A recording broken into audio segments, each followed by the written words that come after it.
હાય guys, Radhe Radhe. આશા રાખું છું કે બધા જ મજામાં હશો.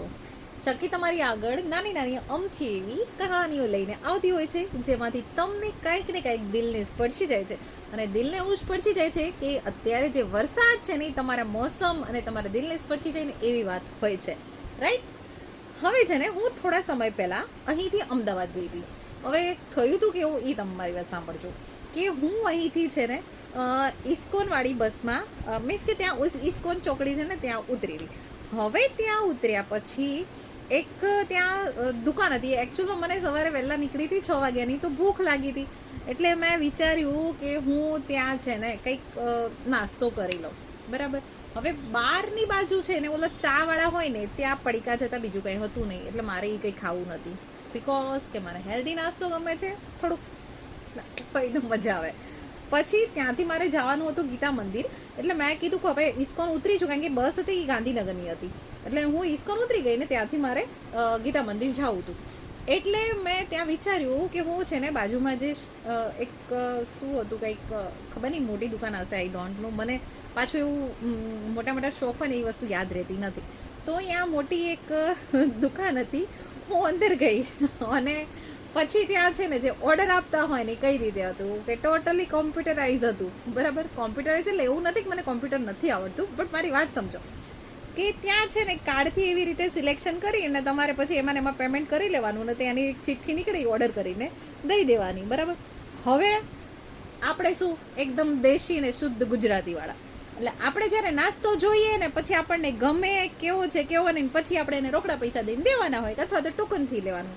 હવે આ તો કેવું કે તમારે જોવાનું ઓલા ઉપર, બરાબર, અને પછી જોવાનું. હવે આ બધી વિદેશની વસ્તુ છે, આટલું બધું કાંઈ છે ને આપણે ગુજરાતમાં ટ્રેનવાળા માણસો છે નહીં, ડન ને. એટલે મને થોડું હિચકિચાટ થઈ ગયો. મેં કીધું હવે મારે છે ને આ દુકાનમાં કંઈક નાસ્તો કરવો નથી, હવે ઘરે ત્યાં હમણાં પહોંચીશ એટલે હું કરી લઈશ.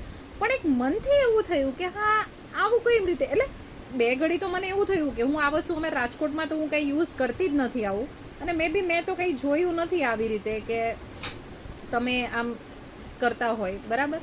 તો એવી વસ્તુ હતી એટલે મેં છે ને શું કર્યું કે એમને ત્યાંથી બહાર નીકળી ગયું. પણ આ તો રાત રહી ખાલી મારા પૂરતી કે હું તો એટલી થોડું ઘણું એટલે સારું એવું ભણેલી છું, પણ છતાં મને જો શરમ આવતી હોય કોઈ વસ્તુમાં કે હું હિચકજાતી હોય, તો આપણા જે લોકો છે ને કે જે આપણા ઘરે દાદા દાદી રહેલા છે, આપણા મમ્મી પપ્પા છે, એ તો થોડી જૂની જનરેશનના છે કે આપણાથી થોડી એક સ્ટેપ થોડા 10 વર્ષ પાછળની જનરેશનના છે. તો આ લોકોને તો કેટલું હિચકિચાટ થતું હશે, થતું જ હોય ને યાર.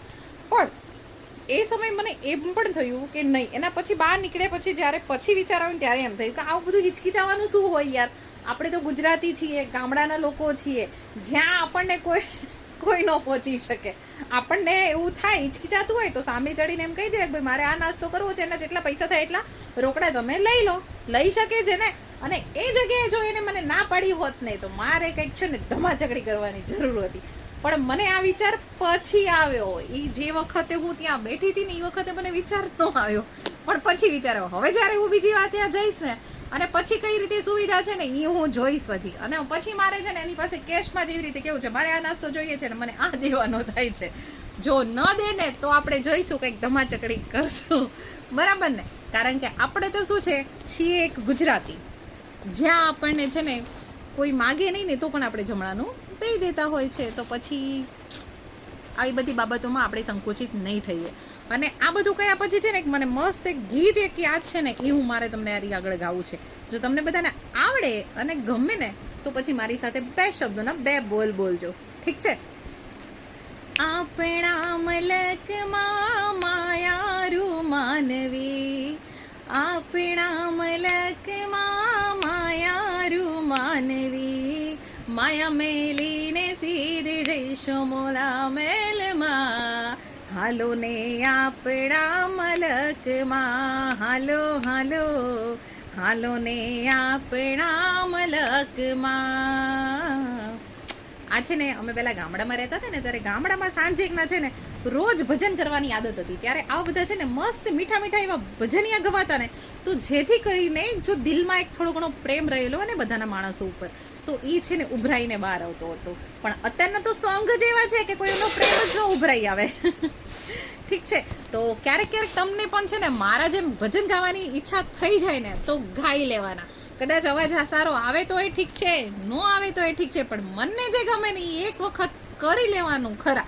મનમાં ન રહી જાય, ઉપર ગયા પછી એમ ન થાય કે સારું હું નીચે હતું ને આ કર્યું હોત તો સારું. ઠીક છે, ચલો બાય બાય.